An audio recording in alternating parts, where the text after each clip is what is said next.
Mr. Osei Dankwa, who is our guest speaker, a seasoned expert with deep insights into Ghana's energy landscape. Mr. Dankwa will guide us through the sector's transformative journey, from addressing structural inefficiencies and pricing volatility to harnessing innovation for sustainable growth. This forum aligns with Ghana's vision for a resilient downstream sector, one that balances market competitiveness, local content development, and green transition goals. Together, let us explore actionable strategies to strengthen infrastructure, enhance regulatory frameworks, and foster collaboration for a sector that drives economic progress while safeguarding environmental stewardship. Thank you for your participation, and let us begin this enriching conversation. Thank you.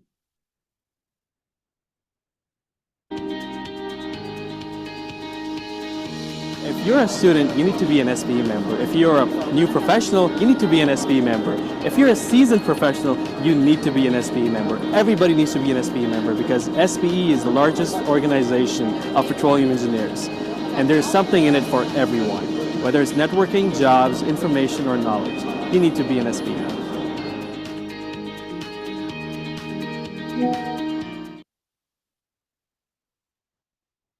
Yes, so at this point, we would call on the Deputy Young Professionals Chair, Mr. John Comson, to give us the opening address.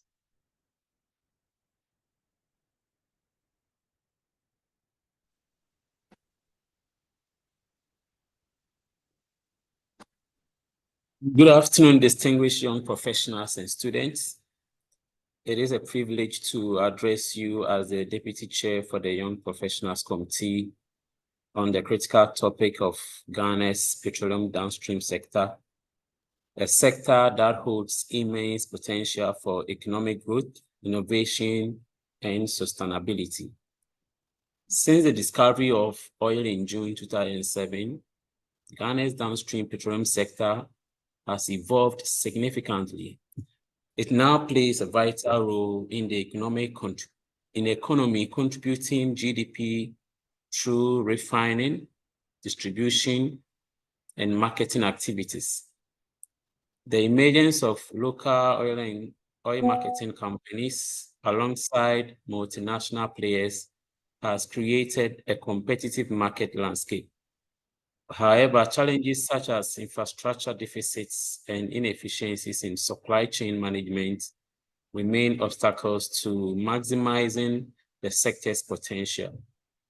Innovation is reshaping the downstream sector, from advanced supply chain systems to the integration of electric vehicles, charging stations, at service stations. There are opportunities for technological advancement and diversification. Local OMCs like GOIL and Petrosol are leveraging technology to improve efficiency and customer experience. These innovations not only enhance competitiveness, but also position Ghana as an emerging leader in Africa's energy transition. Sustainability is no longer optional, it is imperative. The sector has taken steps to reduce environmental impact, such as reducing sulfur content in fuels. However, more needs to be done. Expanding domestic refining capacities at facilities like TOR and promoting renewable energy integration are critical for reducing dependency on imports and ensuring long-term sustainability. To unlock the full potential of this sector, key actions must be prioritized in terms of infrastructure development, policy reforms, and capacity building. So in conclusion, the future of Ghana's petroleum downstream sector lies in its ability to grow sustainably while embracing innovation. As young professionals, we are at the forefront of this transformation, and we are encouraged to collaborate to build a resilient energy sector that fuels Ghana's economy while safeguarding our environment.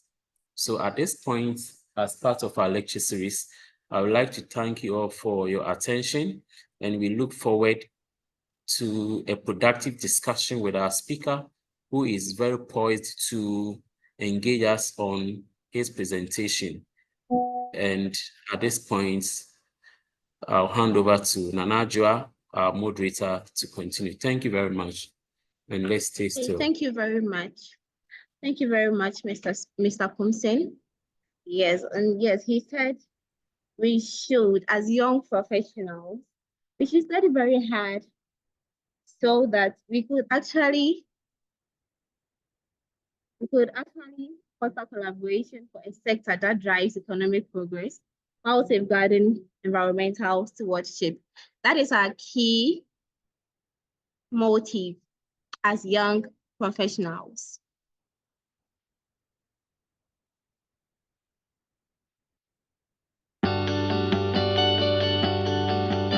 SPE for me is my second home after my actual family. I have joined SPE when I was pretty young. I won't say how young I was, but I tell you I have been with SPE close to 40 years. The time, effort, and money you invest in SPE pays tremendous payback to your career, to your social network, and to your professional growth. I would not have done it any other way.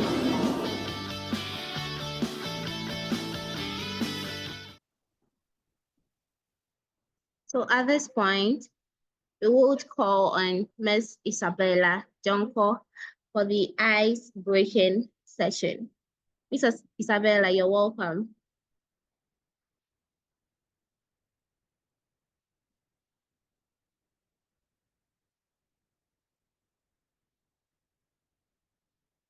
Miss Isabella.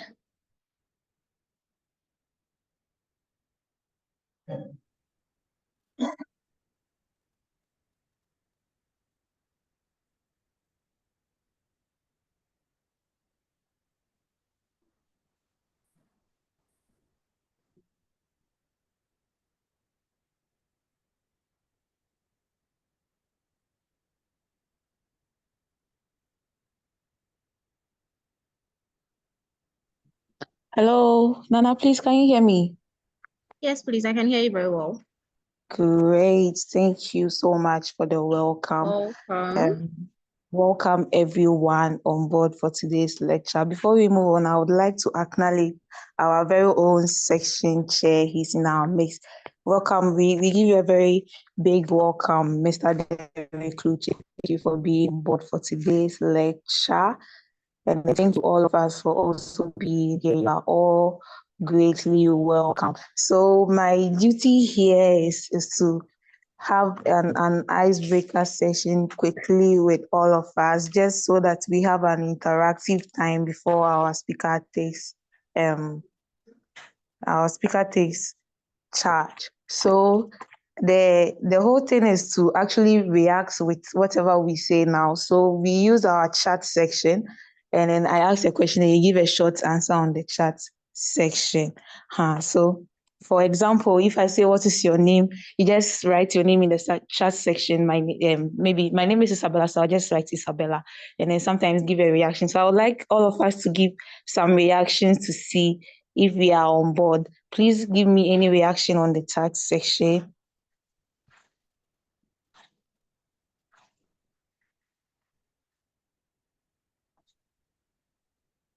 Great, I'm seeing some reactions. Thank you so much.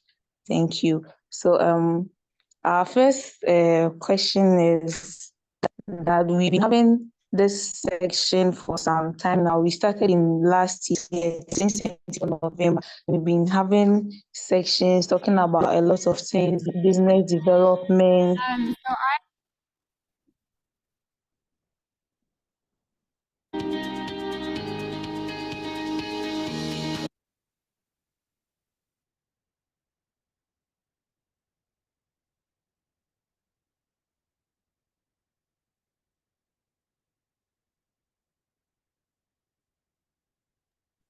All right, we are back. So we started with business development. We moved on to gas commercialization. We did a lot of things concerning gas commercialization and then contract management and all that. So how has the section been so far on a scale of 10? If you've been joining us since last year, how has the section been, the session been so far? How have you enjoyed it on a scale of 10? Mine is on a scale of 10. I've enjoyed it 8 out of 10. How about you?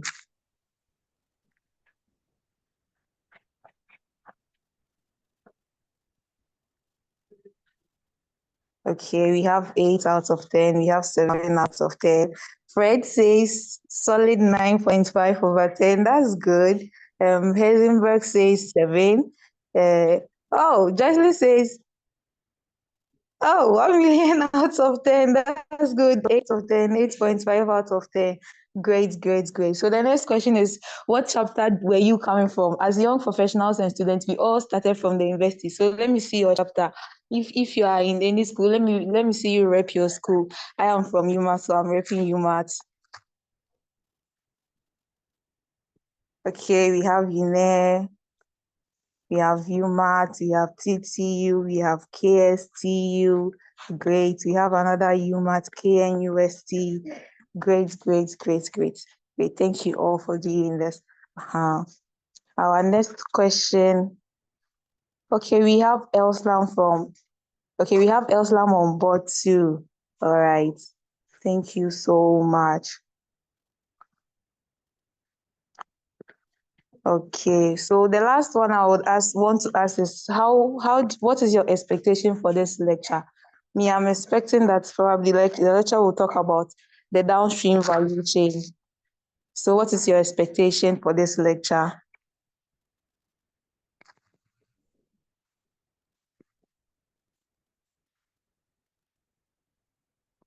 Okay, we have UGC on board.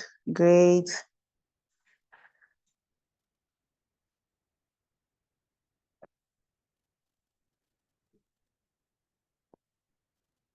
Okay, so I'm putting the last question out again. What is your expectation for this lecture? What do you expect to get at the end of the lecture? What knowledge do you expect to gain?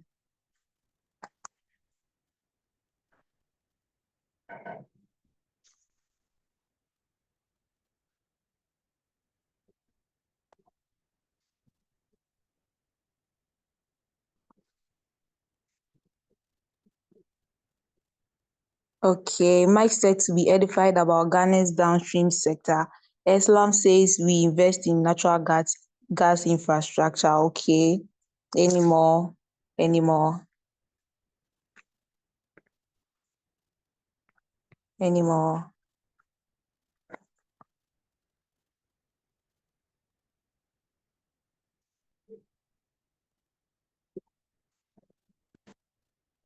Okay, John says highlight challenges in the petroleum downstream sector. What policies drive the sector and the innovations ahead? Great. Our chair, Derek, says how we can access the downstream sector as a heavily reliant upstream group. Great one. Elslam says again that he would like to check if there are opportunities for international investment in Ghana. That is a good one. And then finally, okay, Fred says how the downstream sector operates in relation to the other sectors. And then last but not the least, the distribution to industry and commercialization. All right, thank you guys so much. This has been great. I'm sure our speaker is on board and he has gone to know all our expectations, and then he will be duly addressing most of the things we expect. Thank you guys so much for this time. And then Marwan, please, you can take over.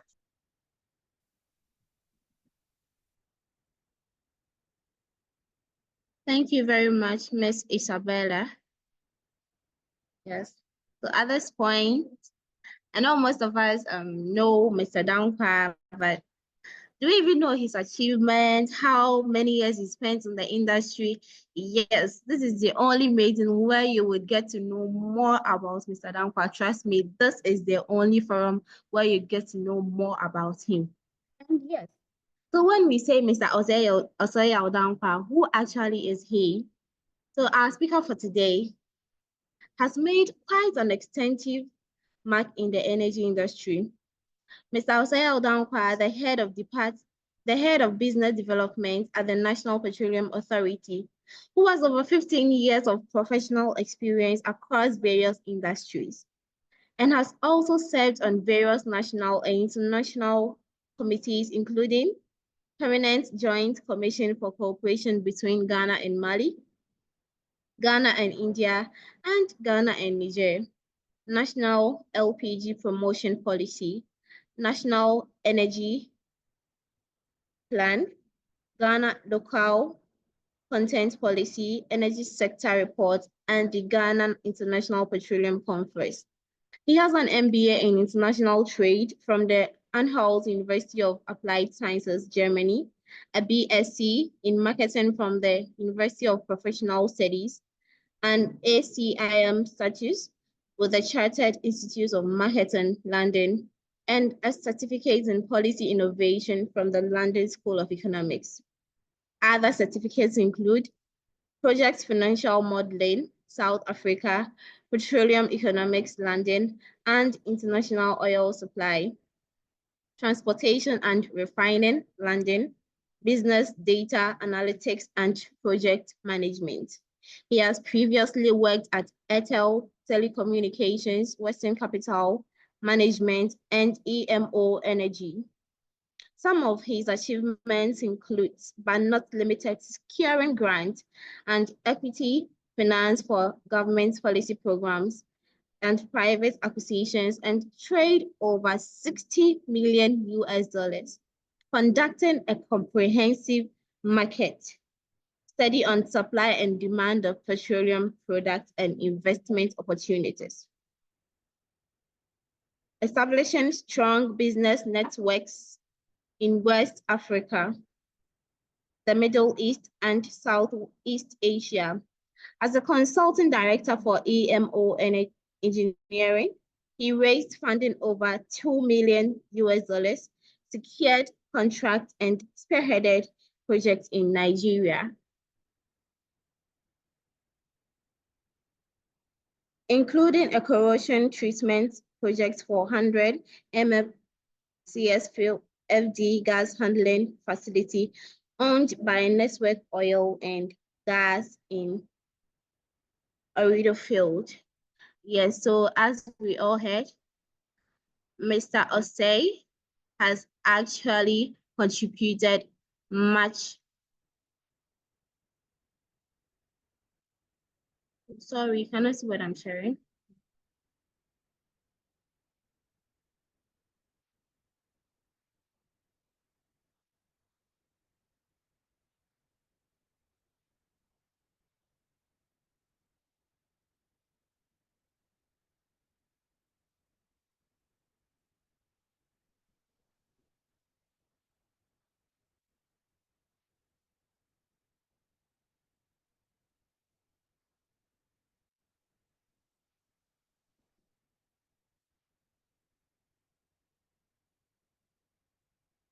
Hello? If you're a student, you need to be an SPE member. If you're a new professional, you need to be an SPE member. If you're a seasoned professional, you need to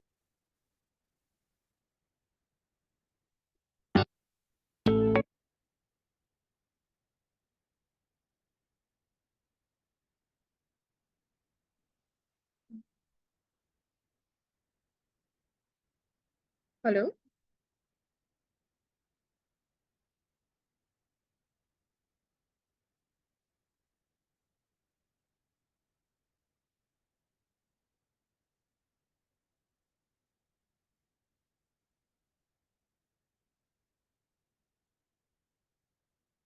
Yes. So I guess I would take that one again because reading his achievements, he's done very well in the industry. So once again, our speaker for today has made quite an extensive mark in the energy industry.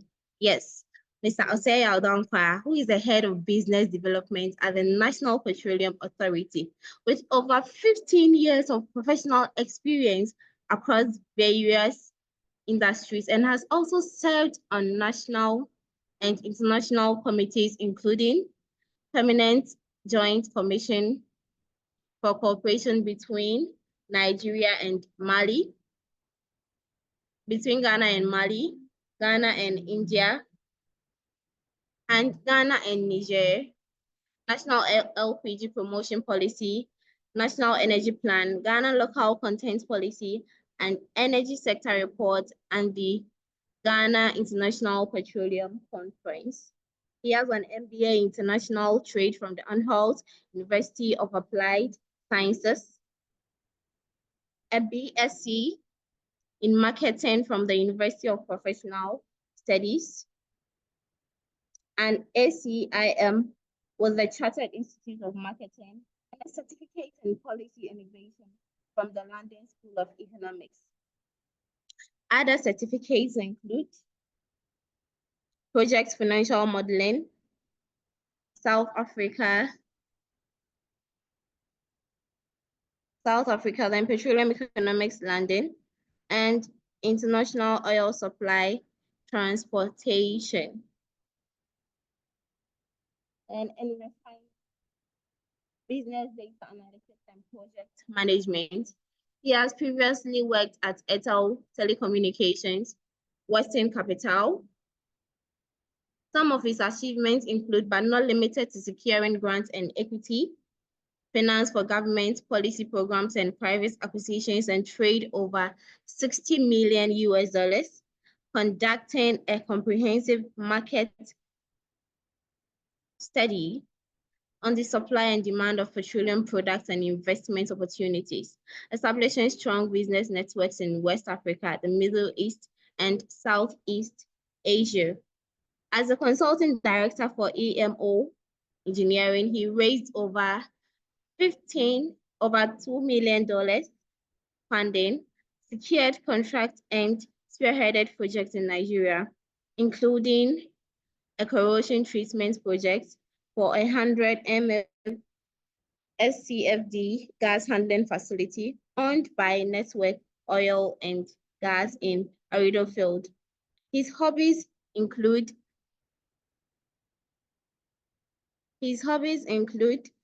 traveling,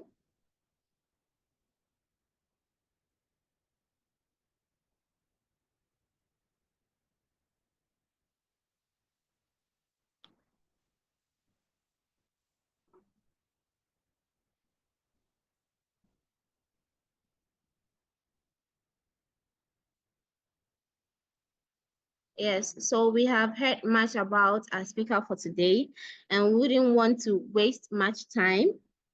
We would want to call upon him so he shares his insights and how he has been able to achieve this milestone, because he's done exceedingly well in the industry. So I would call on Mr. Oseya Dankwa as he shares his insights with us today. Thank you.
Hello. Hello. Marwin, can you hear me? Please, I can hear you very well. Okay, great. You're welcome, Mr. Osea. We are glad to have you on this meeting. And good Thank you very afternoon much. once again.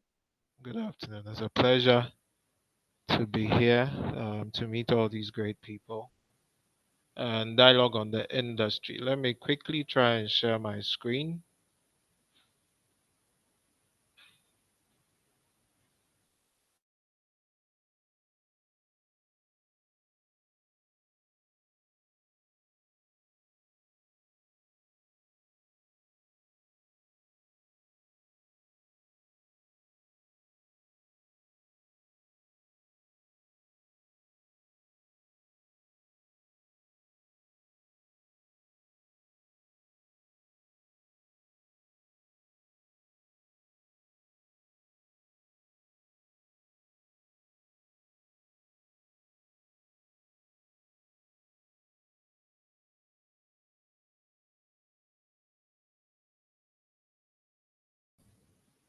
Marwin, can you see my screen?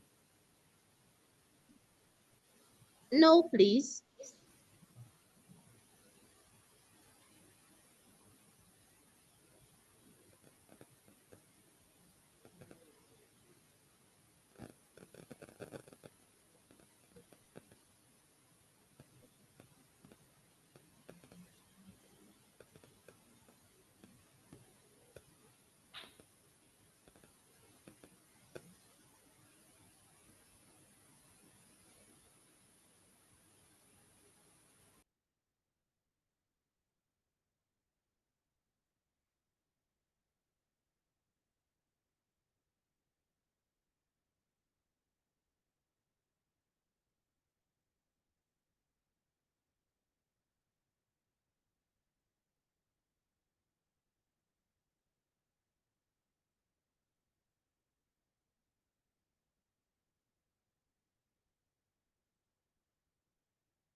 Okay. Hello, Marwin.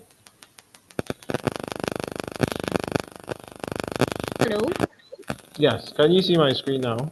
Yes, please. You can see it. Okay, great. All right. So, exploring Ghana's petroleum downstream sector, growth, innovation, and sustainability. So, I'll start by giving you an overview of the oil and gas industry. And I'm proposing we do this by, as I go through the slides, if there are any questions, you can ask me just to keep the conversation interactive. Just to keep the conversation interactive, if you would want to also hold on to the questions till after the presentation, that also works. So let's start by going through the overview of the oil and gas industry. So the oil and gas industry encompasses three main sections, which is the Hello. upstream, midstream, and downstream. Hello?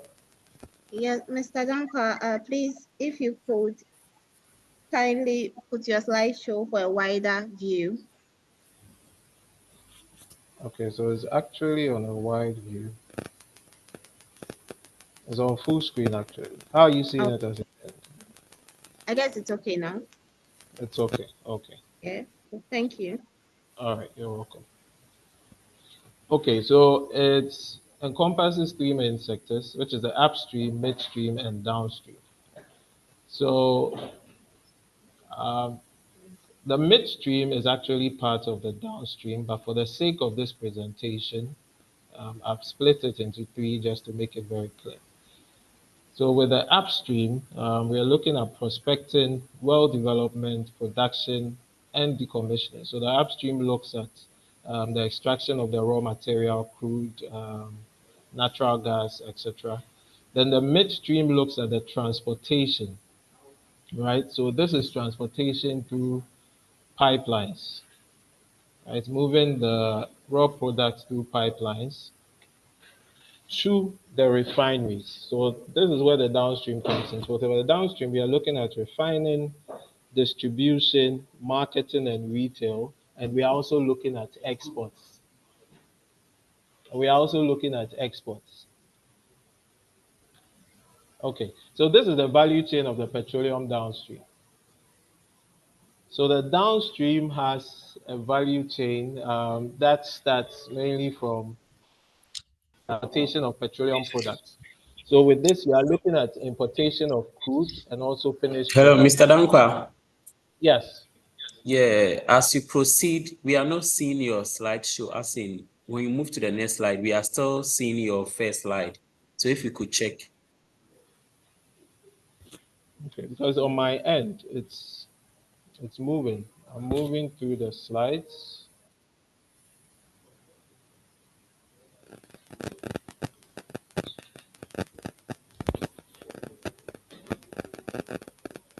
Is it visible at your end now? I don't know for others, but I'm still seeing the first slide, slide number one. Okay, so Mr. Duncan, Yes. I'm sure you can put it on slideshow. I think that will be better. No, it's actually on slideshow. I mean, there is a button at the right corner so that we can only see one slide at a time.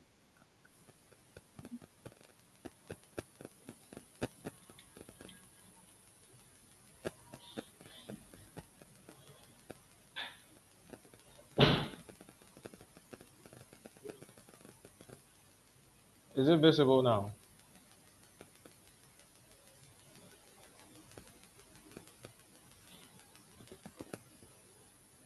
Okay, I think now it's okay. Okay, so which slide are you seeing now? So we are on oil and gas industry, slide 2. Yes, so it's visible. Okay, so then let me move it to the full screen.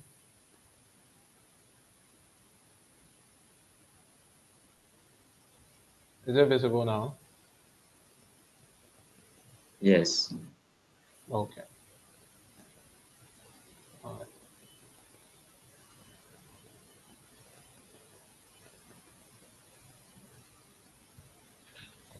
Okay. Um, so as I mentioned before, I'm giving you an overview of the oil and gas industry. All right. So it's made up of the upstream, midstream, and downstream. For the sake of this presentation, I've segmented the midstream. Typically, the midstream forms part of the downstream. So the upstream looks at exploration, that is prospecting, well development, production, and decommissioning. So this looks at the extraction of the raw material. Then the midstream, after the extraction, the transportation of your crude, your natural gas. Then the downstream looks at refining, distribution, marketing, and retail. Okay. So as part of the expectations, I remember one of the participants mentioning they wanted to see the value chain of the downstream. So this is the value chain of the downstream. It starts from the import, right? So import could be in two forms. We could either be importing the raw material, which is crude, natural gas, or we could be importing finished products. So if it's the raw material, for example, crude, then it moves to the refinery. So at the refinery is where the crude is processed for us to obtain our white products and our LPG. It then moves to the storage facilities for onward distribution to the various sectors. So the products are usually used across markets for power generation, aviation, mines, marine. It's also exported, then for retail and for manufacturing. Manufacturing, I'll put together with power because it's usually used to power the boilers for the manufacturing industries. Is the screen moving along with you?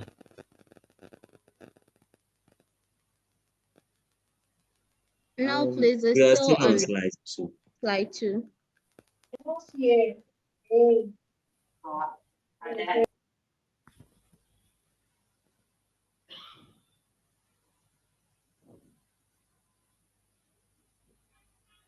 Is it still on the same slide?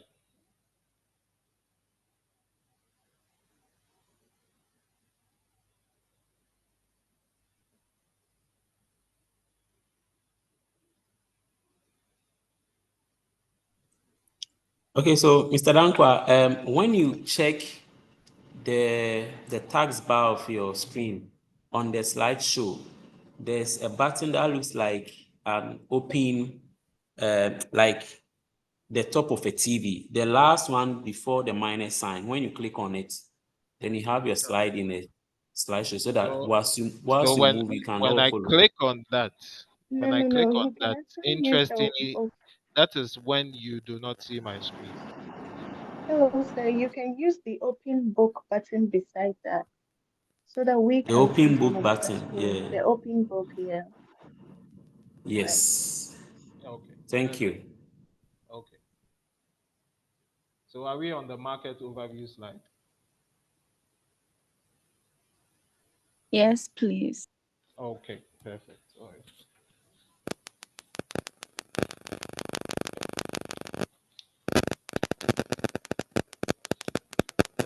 All right. So on this slide, you're looking at the market overview of the petroleum downstream.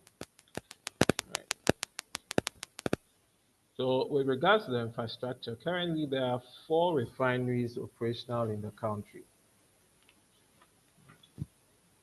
There is the National Refinery, which is the Tamayo Refinery. Tamayo Refinery has a capacity of 45,000 barrels per day as a production capacity. Then we have the largest private refinery, which is Centio Oil and Gas. Centio has a production capacity of about 40,000 barrels per day. They are also looking at expanding to 100,000 barrels per day. Then we have Platon Oil and Gas, which is also a private refinery, has a capacity of 7,500 barrels per day. Then we have Aquaba Refinery, which has a capacity of 4,000 barrels per day. Then we also have the gas processing plant, which is operated by Ghana Gas in Atuabo, which has a capacity of 700 metric tons per day. Currently, the storage across the country, the national storage, stands at 1.9 million metric tons. And there are over 5,000 retail outlets which are scattered across the country, majority of them being in Accra. So when it comes to infrastructure for the product transportation, the product is transported mainly through 3 forms. So there is road, which is done via the bulk road vehicles. So these are the trucks we'll typically see on the road moving petroleum products from the depot to the retail outlets. Then there is pipeline, which are mostly buried underground. Then there's the lake transport. So the lake transport Hello, Mr. Dankwa. yes, hello. Hello. Yes, can you hear me? Please, the feedback Yeah, some noise, feedback. could you check it for us?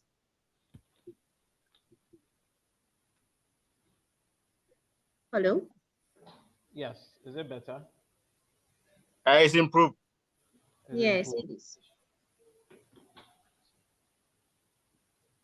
Is it better? And please, hello? Yes, can you hear me? Yes, please, if you've logged on two devices, please log out of one because the feedback noise is too much. Log on. Thank you.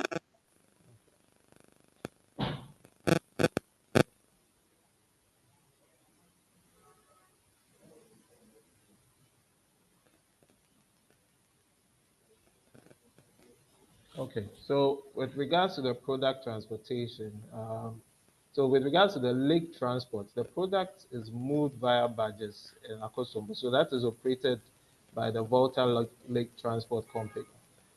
So the products are typically moved via barges on the Volta Lake to Bupe, which is in the north.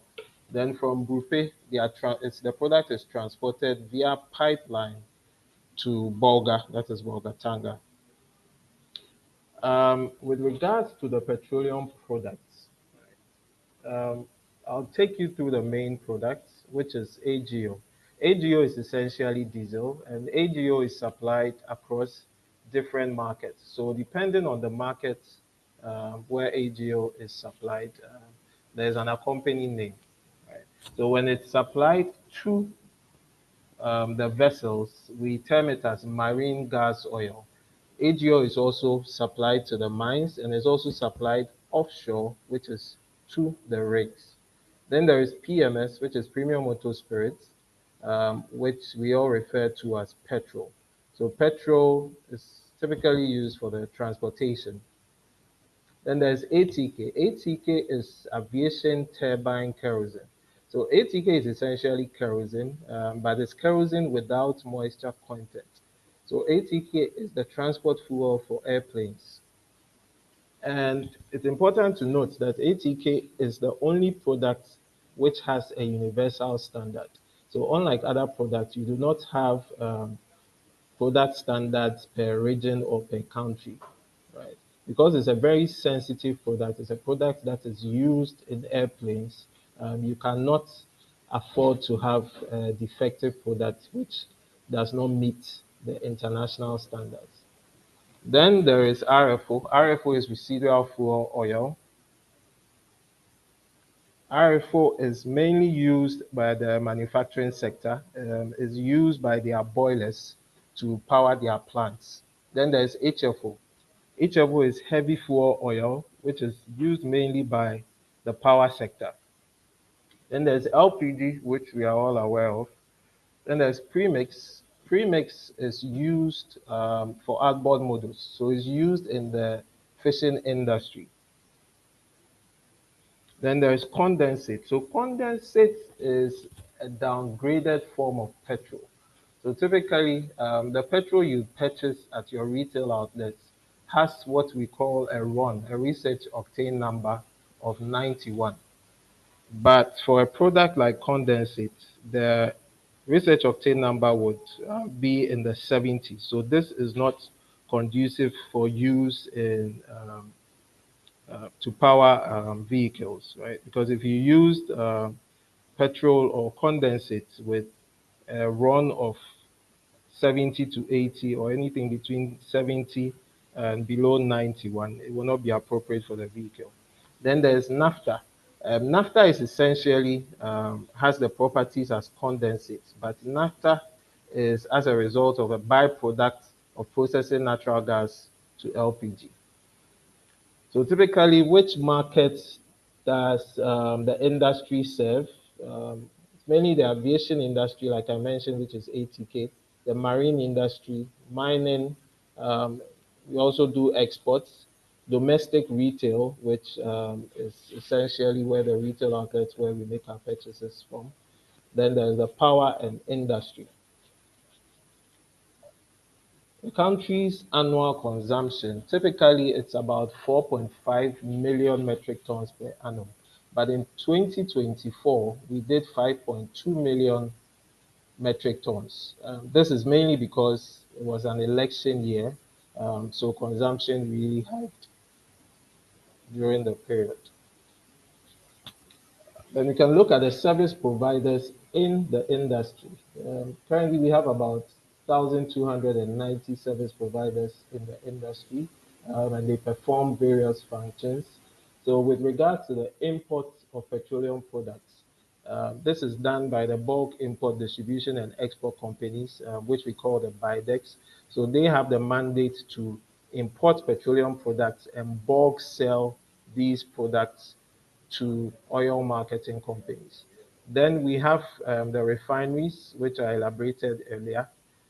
We have storage. There are companies that invest mainly in storage, so they provide storage facilities and lease it to these bulk distribution companies. Then there's the transportation of the products, which looks at using the bulk road vehicles, like I mentioned earlier. Then there's retail, which is the oil marketing companies. So these are your Gulfs, your Totals, your Zen Petroleum, etc.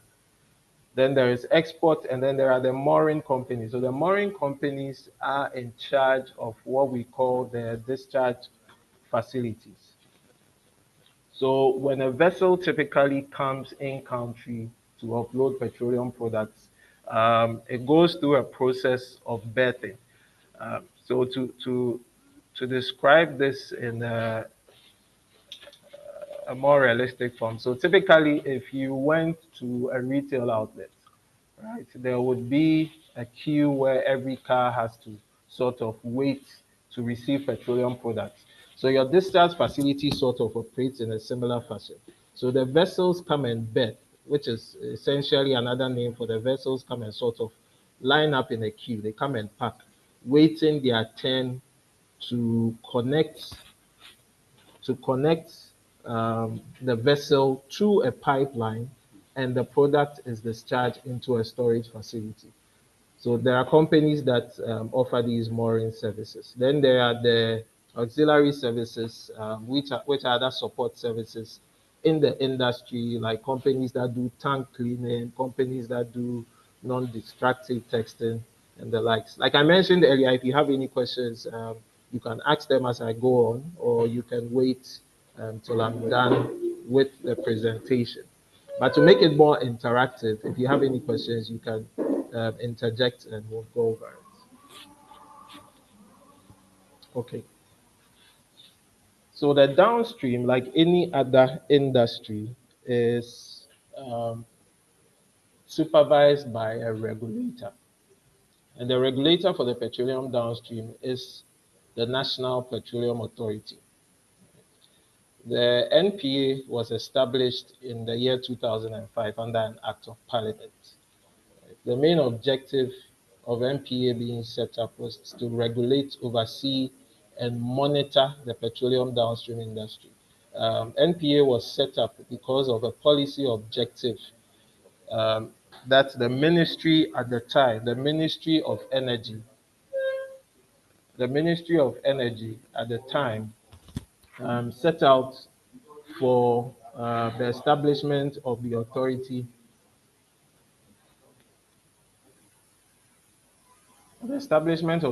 to perform these three main tasks. That is removal of restrictions on the importation of crude and petroleum products, removal of restrictions on the establishment and operation of facilities, and the price decontrol. So I'll take you, in my next slide, I'll take you through the journey, how it started and what has been achieved so far over the period. Okay, so this is a historical overview of the downstream industry. Right. Initially, the downstream industry started with the Tema Oil refinery. Right. So in September 1996, the Tema Oil Refinery was responsible for importation of crude and finished products. As the industry grew and also as economic activities in the country grew, demand also grew. So government or the ministry, in its wisdom, decided to set up BOST. BOST was established in the year 1993, but it began its operations proper in the year 1998. So by this time, BOST has set up storage facilities and pipeline networks across the country to hold strategic stocks and also to ensure the efficient distribution of petroleum products across the country. Because prior to this, most of the infrastructure was situated along the coast, which was in Tema. This is mainly because this is where the refinery was. This is where the national refinery was situated. Typically, all the storage facilities were located in this area. So in ensuring equitable distribution of petroleum products across the country, BOST was set up, pipeline distribution networks were developed, and primary depots were set up across the country. Right. So BOST carries its operations mainly using pipelines and also BRV. So sections where there are no pipelines available, bulk road vehicles are used to transport these products. So typically, a classic example is transporting of products from Accra to Kumasi. There is a depot in Kumasi. So when the products come to the port in Tema, the products are transported using these bulk road vehicles all the way to the Ashanti region. Okay. So in June 2001,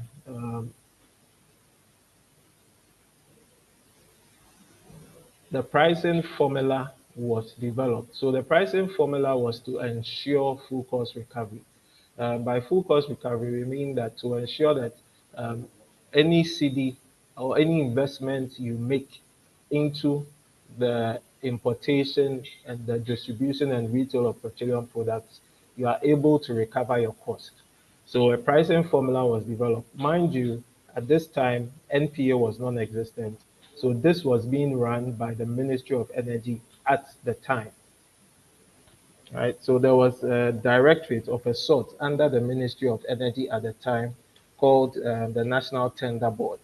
So they were responsible for carrying out these activities. Then in the year 2003, distribution margins were adjusted as part of efforts to ensure full cost recovery to reflect what was the standard in the sub-region. In 2004, the private sector, we opened up to allow the private sector to come into the industry to participate. Right? Because we realized that just toll alone, due to the increase in economic activities, couldn't carry out this function solely. So there was the need to introduce the private sector. Okay. So in June 2005, NPA was established. So NPA was established mainly to carry out the activities I mentioned earlier. Right.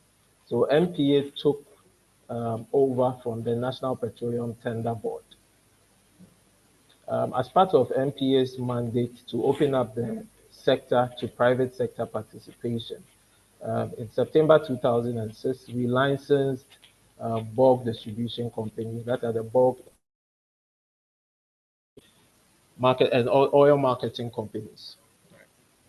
Then in 2007, we realized that to be at par with the changes in international market prices, we had to move pricing from it being done monthly to it being done bi-weekly. So this was done to ensure that price movements reflect what happens on the international market. And as part of the last policy objective I mentioned in my previous slide, in July 2015, the petroleum industry was deregulated. Right? So essentially, what deregulation means is that initially, government was controlling the prices of petroleum products. So the model, the essence of the full cost recovery wasn't being achieved, because typically when the BIDEX imports the petroleum products, government subsidizes the cost of the petroleum products. So in doing this, there is a debt to the companies that import these petroleum products, and this led to what we call under recoveries, right? And over the period, the government debt to the private sector really skyrocketed, making it inefficient for governments to carry out that kind of activity. So in ensuring that the private sector operates fully, government went ahead to deregulate the sector. Then in January 2018, we introduced the Enterprise Relational Database Management System. I'll elaborate more on the system and how it operates and how it's helped the industry in my subsequent slides. Okay, so let's look at the growth of the downstream industry. So over the years, as I mentioned in my previous slide, the downstream industry has grown significantly. Over the past 7 years, the average annual contribution has been 35 billion cedis. But like I mentioned earlier, in 2024, being an election year, the dynamics were a bit different. And also 2024, we also know there was inflation, right? And product prices also went up. So 2024, the industry contributed 91.3 billion, which is about 8.7% of Ghana's GDP. So this is a chart that sort of gives you an overview of how the sector has grown over the years. So this looks at a 10-year sort of view from 2014 to 2024. And on your right are some of the reasons why the consumption has gone up. Demand grew by an average of 5% per annum. There was also an increase in service providers. Like I mentioned earlier, when government introduced private sector into the industry, this was somewhere in 2006 when we started issuing licenses. We had just about 4 BDCs. Now we have over 40 BDCs or BIDEX. So that tells you how the industry has grown over the years. There's also been a lot of infrastructural investment in the industry, with the industry also growing with initiatives such as the cylinder recirculation model, which is a project that looks at ensuring LPG penetration grows to 50% in 2030. Currently, we are doing a penetration of about 28%. And as part of the infrastructural growth and as part of the cylinder recirculation model, there are currently about 4 bottling plants. So all these have added up to private sector participation and also investments in the sector. As I mentioned earlier, there are private refineries such as Sentio. Sentio came on board quite recently and is doing 40,000 barrels per day. Okay, so let's move on to innovations in the downstream. So in ensuring the equitable distribution of products and also ensuring efficiency in the downstream, the regulator over the period has come up with a number of interventions, right, and innovations. The BRV tracking and monitoring. Right? So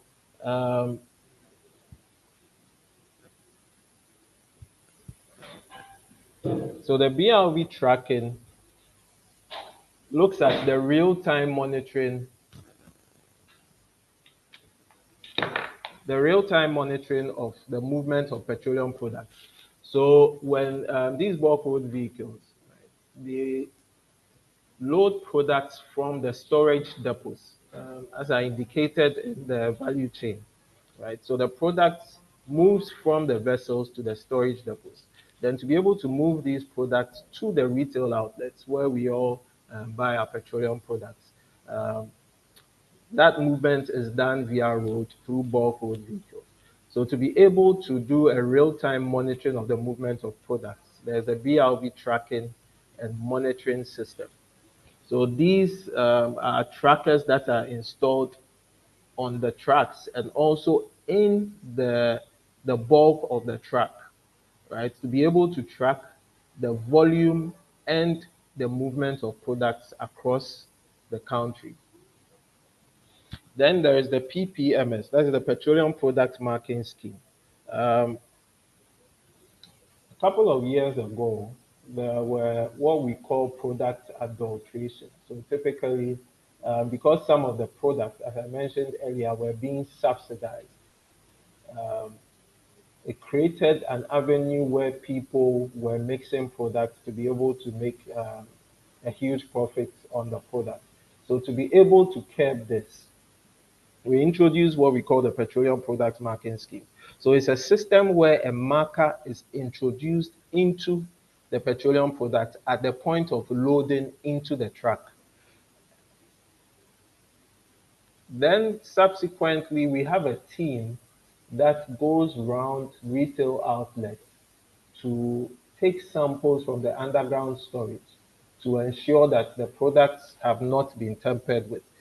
So what this does is that when the product is introduced into, when the marker is introduced into the product at the point of loading, there is a marker concentration, right? So if the product is adulterated at the retail outlet, that marker concentration will be affected.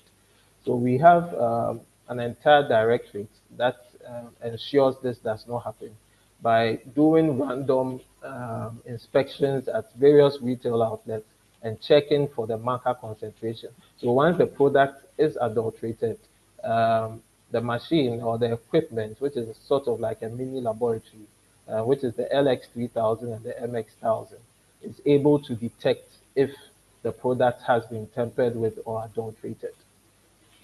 Then we also have the National Fuel Monitoring Scheme. So what this does is that it's a system that we'll call a forecourt management system. It gives you a 360 on everything that happens in the retail outlet, and you are able to do this remotely, right? So there are sensors placed in the underground storage tanks.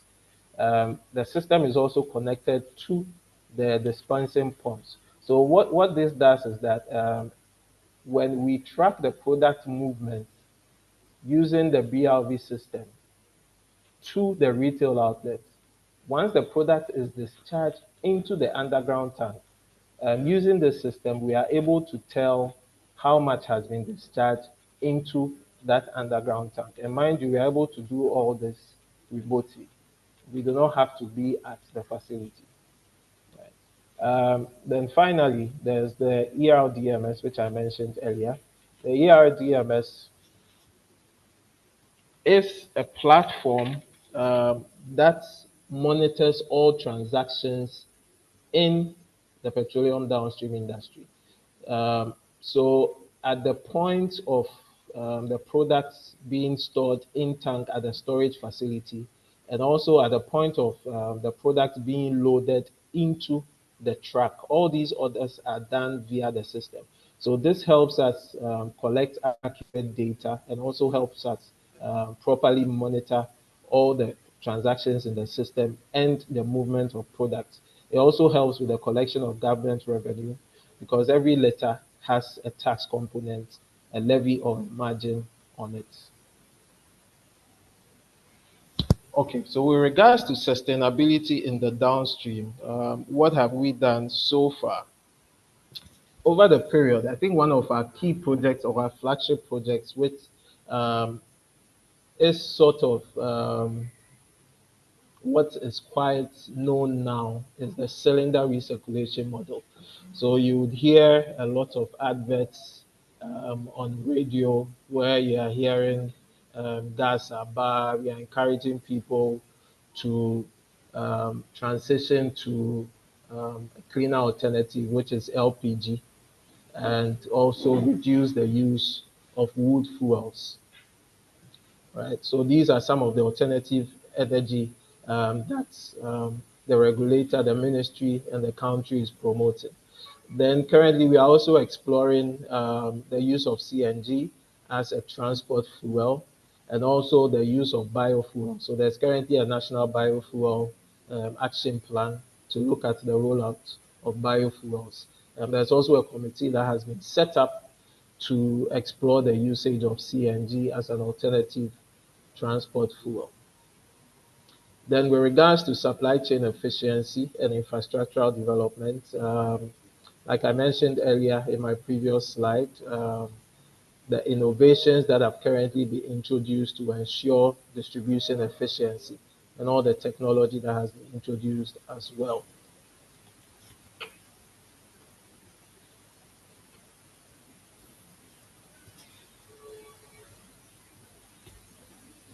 Okay. Additionally, the regulator has been big on product quality and standards.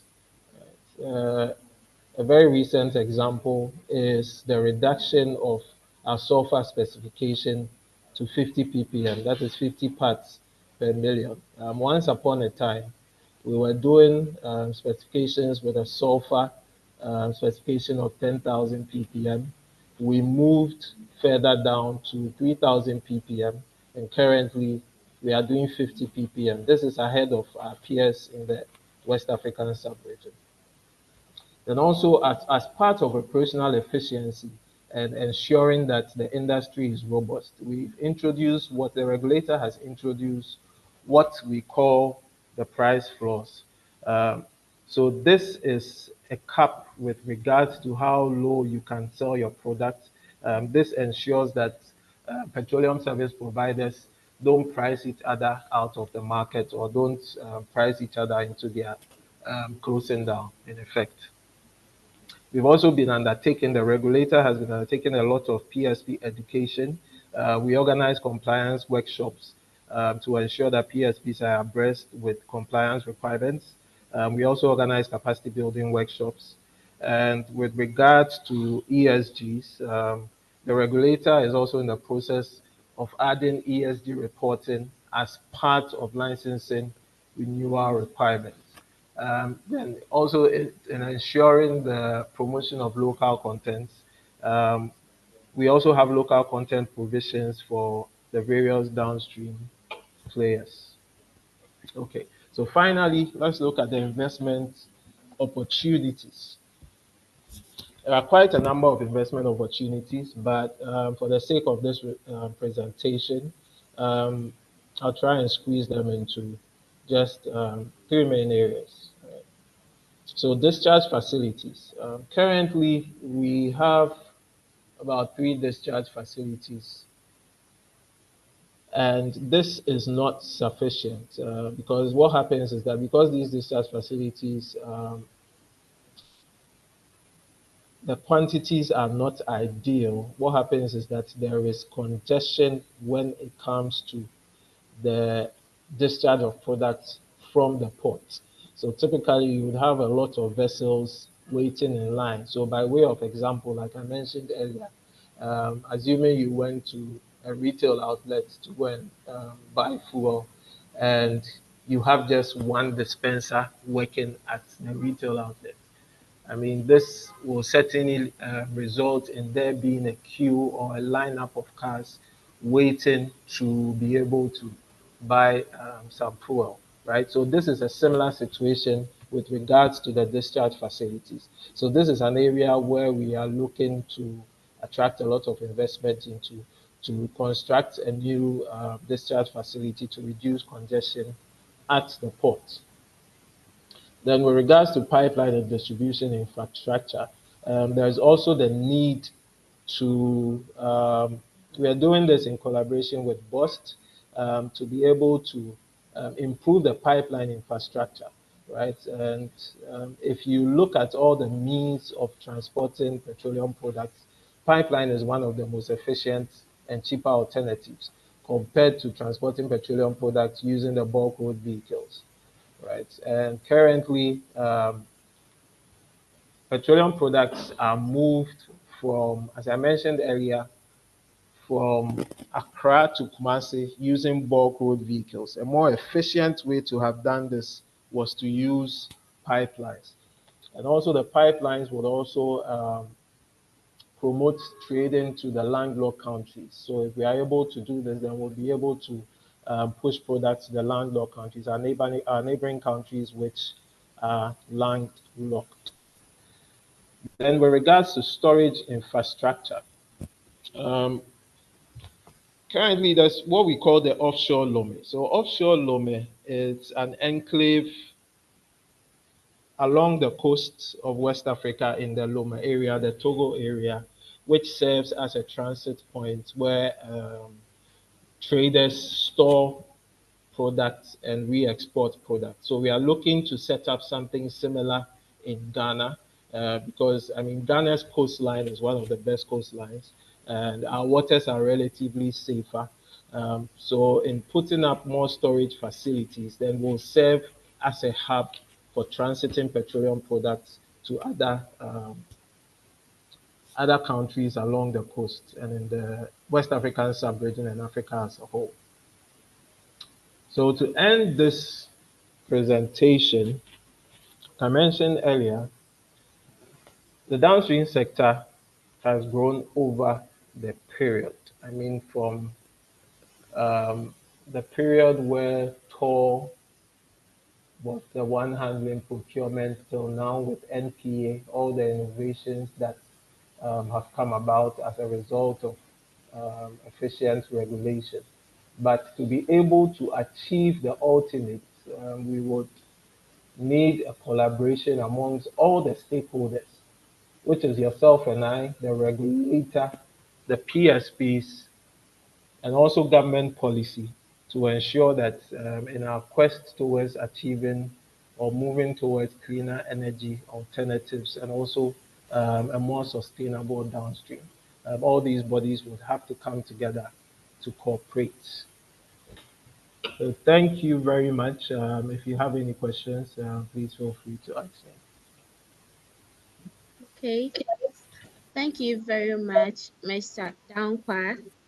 Yes, I guess I would read my first question for the presentation from Mr. Derek. Yes. So his question goes that what are some of the clear differences between what you do as NPA and what is being done by the Chamber of Oil Marketing Companies team?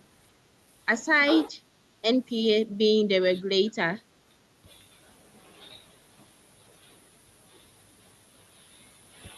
Okay. So, like I mentioned earlier, right, the downstream has a number of players. Let me just take you back to the slide, right? Okay.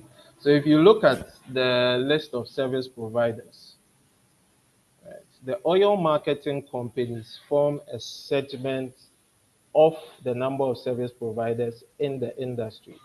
So the Chamber of Oil Marketing Companies, or COMAC, is the body responsible for, it's sort of like an association for coordinating the activities of all the oil marketing companies. So COMAC is not a regulator, right? COMAC is a chamber, sort of an association that brings all the oil marketing companies to promote their needs and champion their needs to the regulator and government as a whole. So NPA regulates the entire industry. So if you look at the list of services under the service providers, NPA is the regulator responsible for ensuring regulatory compliance across all the service providers. Is that clear?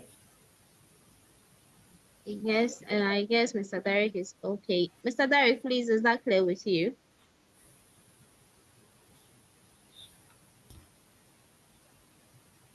Okay.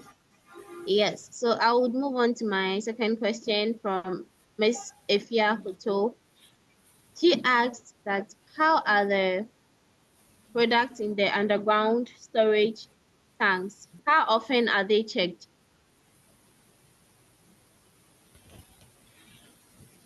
Okay, so when MPA started, we didn't have just to take you through the improvements over the period. When MPA was instituted in 2005, um, we didn't have regional offices, right? So at the time, um, a team would have to move from the head office to visit outlets across the country. So you can imagine how Herculean this task would have been. But currently, we have regional offices across all 10 regions, or I mean, 10 out of the currently 16 regions. But these regional offices have been segmented in such a way that we capture all the 16 regions, right?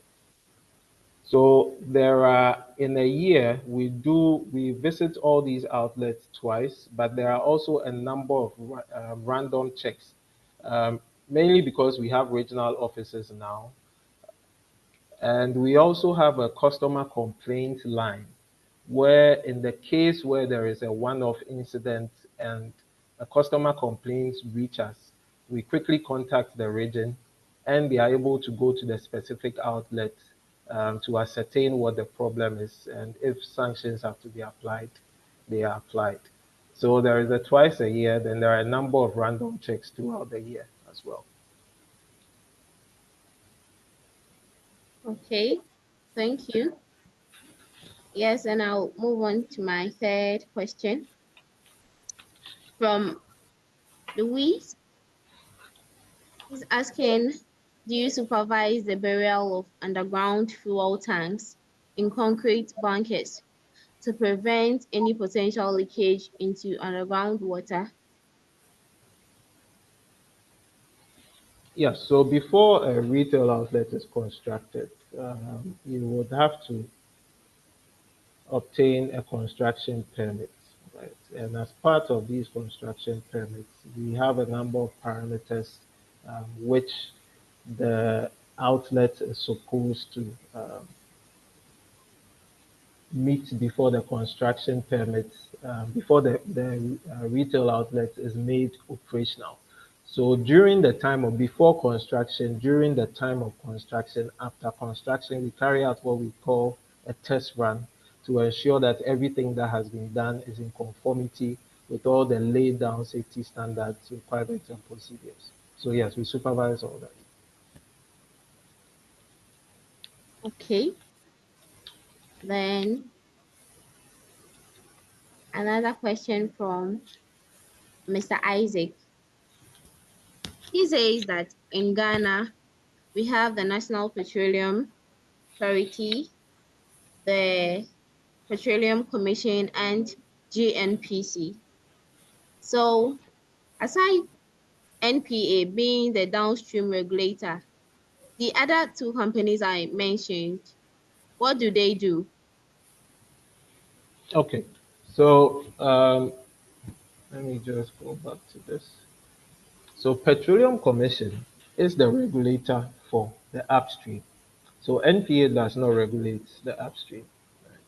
Petroleum Commission is the regulator for the upstream. So they regulate the activities of all the summarized activities of the upstream that I've indicated in the presentation. NPA is responsible for the downstream. So NPA's regulation mandate is only towards the downstream. Then GNPC is um, the whole government stake in the upstream operations. So GNPC typically, with regards to FPSO Kwame Nkrumah, FPSO, with regards to all the FPSOs, the exploration activities in the petroleum upstream, GNPC holds government stakes in these operations. So GNPC is actively involved in the operations of the upstream with regards to the exploration.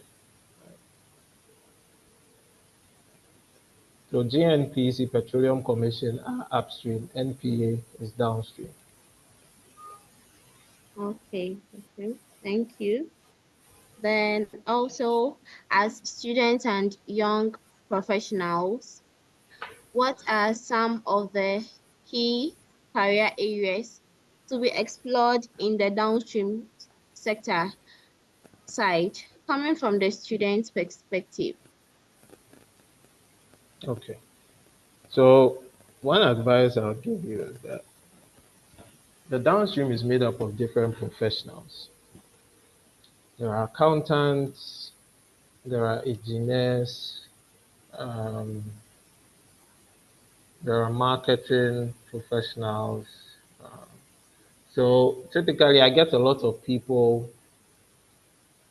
thinking that to be able to pursue a career path in the downstream industry, I should do um, an undergrad or a postgrad in oil and gas, right? But mind you, the downstream is made up of different professionals. So there are accountants in the downstream, there are engineers in the downstream. So what you'd have to do is that make sure that in every path you take, you become an expert at it to make you be of value in the downstream. So what I'd always advise, and it's my opinion, is that um, you don't look at pursuing an MBA in oil and gas. Like I said, the downstream is made up of different professionals. So to be able to operate, you would have to be a professional whose expertise is required in the downstream. So I advise that if you're doing finance, you make sure you become good at it. If you're doing marketing, if you're doing chemical engineering, because these are all expertise that are required. So just focus on the different expertise needed in the downstream rather than doing a course like oil and gas management and the likes. Okay, thank you. So due to time factor, I would take my last question. Yes. So my last question, how should Ghana strategically manage its oil resources and prepare for a future with reduced oil demand as the world transitions from fossil fuels to renewable energy, especially with the transportation sector consuming the majority of petroleum products and the global shift toward electric vehicles and cleaner energy? Okay. So, like the saying goes, the the it's either you innovate or you die. And like the question rightly said, the world is transitioning towards cleaner energy, right? And as a regulator or as the downstream, we are ensuring that our processes are in line with the needed transition. As I mentioned earlier, we are promoting cleaner alternatives like LPG, like CNG, biofuels. In recent times, we know there are a lot of EVs, electric vehicles. We are looking at how to collaborate with Energy Commission with regards to the need for charging ports, whether these will be situated along retail outlets, the likes. These are all things the regulator is looking at, and it's a national effort really. And you realize that even the Ministry of Energy's name has changed, and now there's an ambition of transition. Right. So the transition is a national agenda which we are all actively participating in because we don't want to be um, left behind as the world transitions. So exploring of cleaner energy alternatives is the way to go. And that is what we are looking at, like I mentioned earlier, in exploring cleaner fuels, LPG, CNG, and biofuels.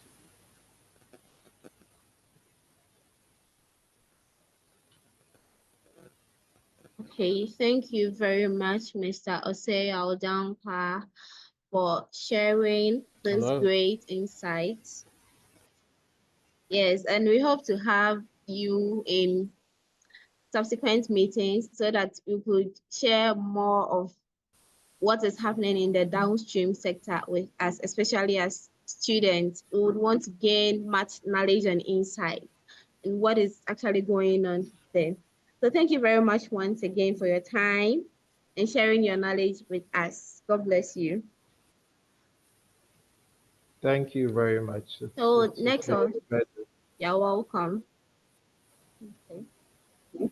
Oh, next on our line, Thank you. we will call on Miss Isabella, the Deputy Student Liaison, to give us the closing remarks.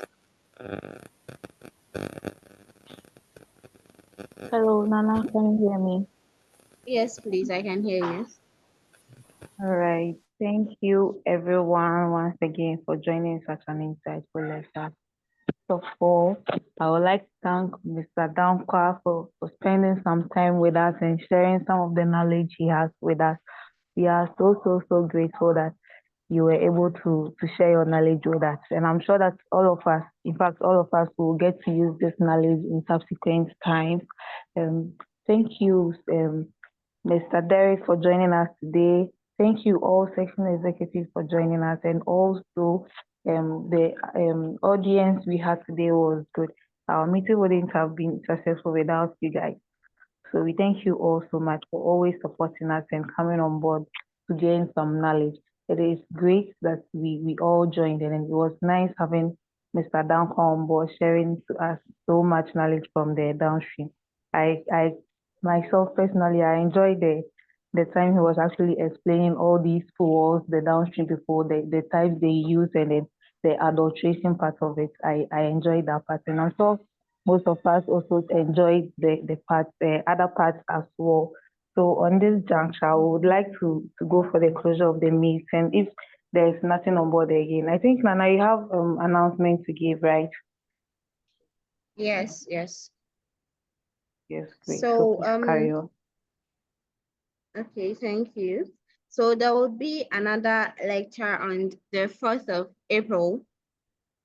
Yes, with the theme transitioning into a young professional. Yes, I guess that would also be a very interesting meeting because we need those very much. Then we also have the Africa Technology Conference as a student scholarship with Dr. Victor, the African Regional Student Scholarship with the theme Navigating the Future, Building Technological Excellence for Sustainable Energy in Africa. That will be held from 27th to 29th May.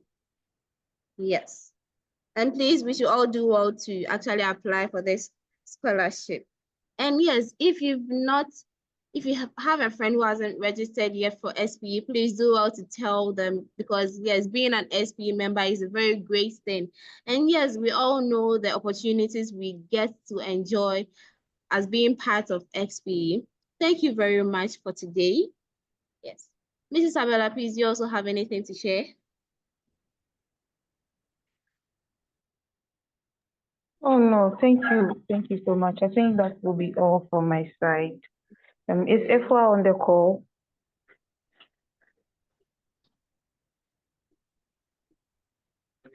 Mohammed Awal has raised his hand. Mohammed, can you please tell us what you want to say?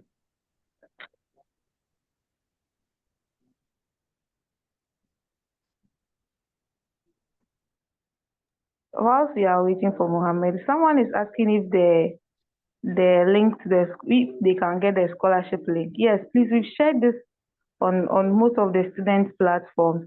We would continue to share again so that you get the link. The link is with the flyer as it comes. So we'll share it again so that you will get it. Yes, if you're not on any of the student platforms, please do well to join, contact your chapter executives, and then they will add you to the platforms. And when we share the flyers too, we ask them to share it on their chapter levels to you guys as well. So please find them there.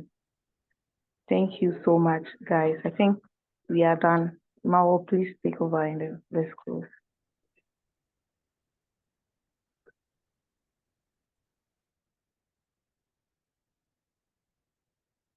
Yeah, hello.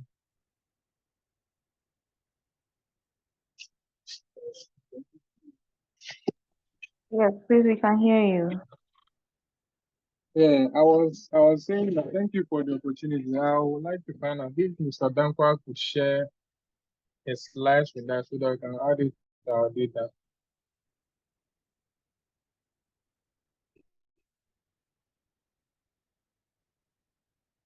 Am I clear, please? Oh, yes, but I think that would be if you would personally do that. Okay. Mr. Dankwa. All right. So Mohammed, we'll find out and let you know. We'll find out and let you know. Very well, very well. All right. Thank you guys for today. And then let's have a wonderful time. Bye. Bye-bye. Have a nice evening.